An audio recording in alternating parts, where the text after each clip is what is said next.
We sent that over to the Senate. Meanwhile, the Senate passed 3 of their own bills off the floor. That hasn't happened around here in many years. And all that process that I just described takes a lot of time, a lot of work, and energy and effort. And our appropriators, while they were working in good faith, they ran out of time. Why? Because the end of the fiscal year is September 30th, not December 31. And so the clock was just running out. So what we did, because Republicans are in charge of both houses right now, is the responsible thing.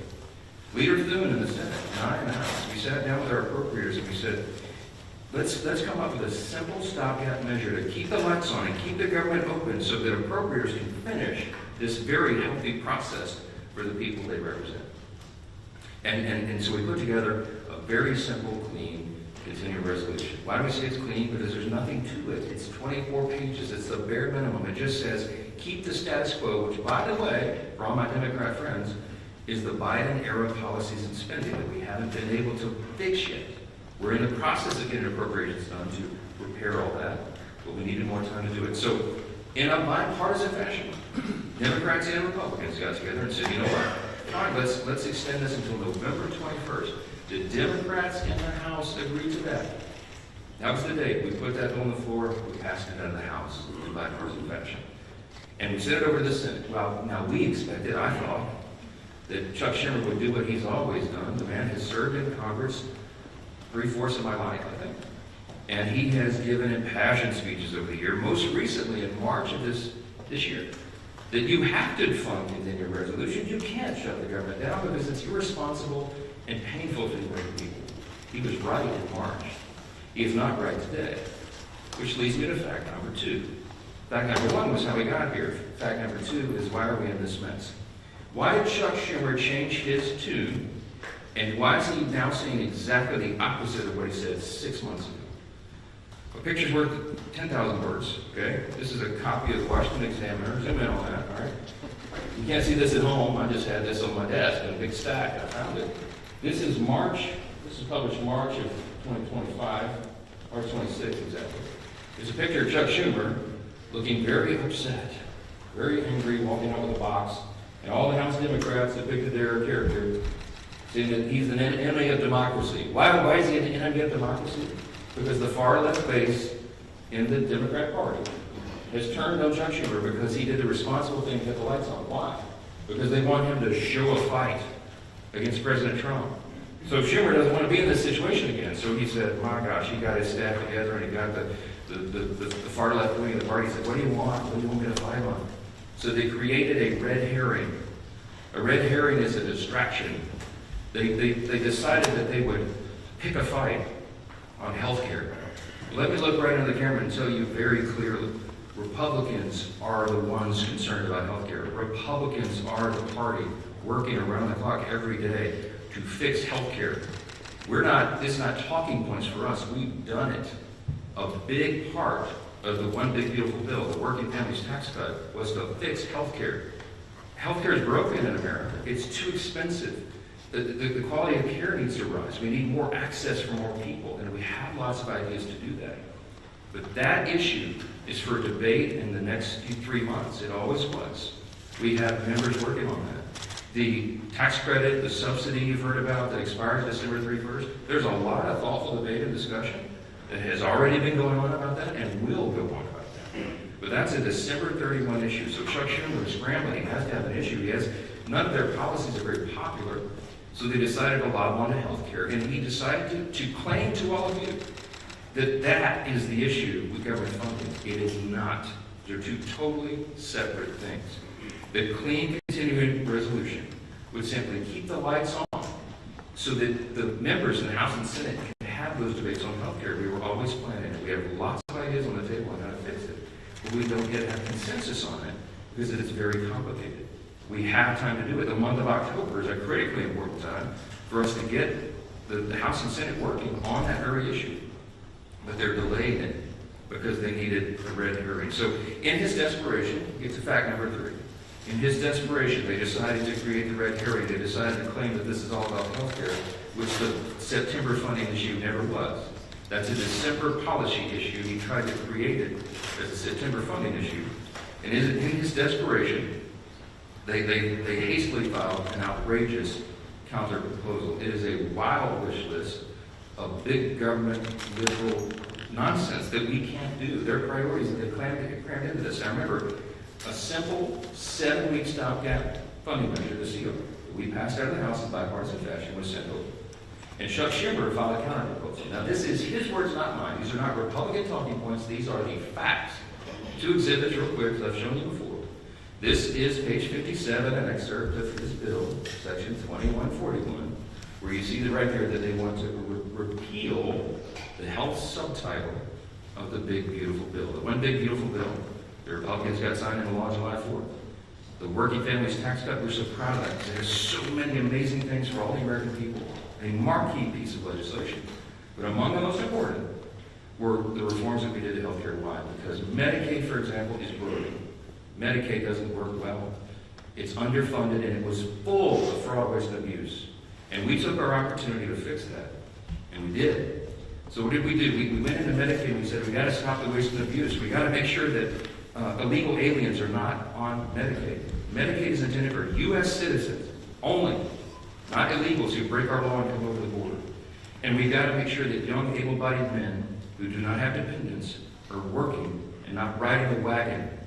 Work is good for individuals. It's good for the communities they live in. It's good for their own well-being and for the people around them. And so we said, don't sit on your couch and play video games. By the way, also not a talking point. There was an AEI study, I think one of the organizations that polled this, and most of these young men who are not working are sitting around literally playing video games. Get back to work. So we put that in the law. And the big thing was making sure that an estimated 1.4 million illegal aliens are no longer riding that wagon either. Why? Because Medicaid had to be strengthened. Medicaid is intended for the elderly, the disabled, and young pregnant women, as I use an example, who are in difficult situations. They need the resources desperately, but the resources are being drained by people who were never intended to be there. So Republicans got busy and fixed it. We put it in the big, beautiful bill. So, back to fact number 3, I guess that's the line. Chuck Schumer files a counter proposal and says, we want to reverse all that. Well, among the effects, among the things that he would reverse, is putting illegal aliens back on the program. Don't take my word for it. Look at the evidence. We're here at Exhibit B. This is the list of the actual provisions that would be reversed if Chuck Schumer's language was voted on and passed. Among those, it would end. See, these are the provisions, the Working Families Tax Cut Act. These are the provisions of our bill that did each of these things. We ended Medicaid funding for most non-citizens. They would reverse that, and it would cost American taxpayers, hard-working Americans, an estimated $6.2 billion. And you see, you just go down the list. The California loophole, you know what they did in California? Gavin Newsom and the team out in California? They expanded Medicaid to cover all able-bodied illegal alien adults. These men who could be working or whatever, I mean, they're not even citizens. Never intended by Congress. They put that on the tab of the taxpayer. And so we reversed it. Chuck Schumer would repeal that. He would repeal those repairs. And this is what it would cost you. Do the math. I won't go through each line, but it's on the website, speaker.gov. You can pull this up. It amounts to $192 billion. $192.8 billion. So almost $200 billion that Chuck Schumer wants to put back in. Also, by the way, while he's repealing our health subtitle, he would also repeal the $50 billion that Republicans put into the bill to support our rural hospitals around the country. Why would Chuck Schumer do that? Because he's desperate for political cover. Let me keep going on this. By the way, these are enhanced COVID-era spending under Joe Biden for all this healthcare stuff. It was stolen, fraud, waste, and abuse, rife throughout the programs, and we fixed it, and they want to reverse that.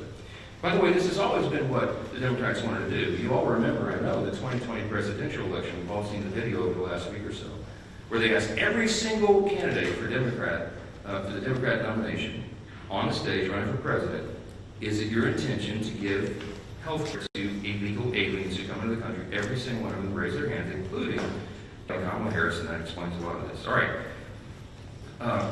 That's the facts. And I went on all the shows, I've been on all the programs, as many as I can, to just lay this out. And on some of these programs, I've been followed by Chuck Schumer or Hakeem Jeffries back and forth. Not one time. Not one time have they been able to refute what they themselves put in writing. I hope that you will ask them about this. I hope that you will ask them, if it is indeed not your intention, why did you say that? Why did you do that? This is a key part of what they put into their counterproposal, which, by the way, amounts to $1.5 trillion in new spending that they want to strap onto a 7-week, simple, 24-page stopgap measure to keep the lights on so you can do our work. Fact number 5, don't ask me, because here's the answer.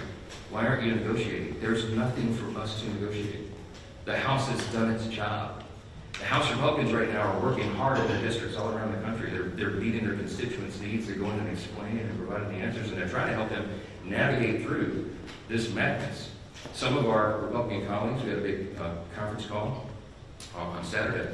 Many of them are working throughout. They're making trips to all their rural hospitals in their district to help them navigate and access this fund that Chuck Schumer's trying to take away. Republicans are on the job. We want to improve health care. We have ideas and plans to do that, to fix the COVID level madness and adjust Obamacare so that it works for more people, so you have higher access to care and the costs are reduced. And so they're doing that right now, but there's nothing for us to negotiate or to debate right now, because the House already did that. The House did its job. We passed our bill. We did the job to keep the government open, and now it's on the Senate Democrats. And that's the final fact, and I'll take your questions. Fact number 6, hold on, wait. It's just a tease. The ball, I have to finish my case. Here's my closing argument. The ball is in the court of the Senate Democrats. There's only a handful of people in the country who can solve this problem. There's 47 Democrats. Well, 46 and one who caucuses independent, I think. I lose track. But there's about 47.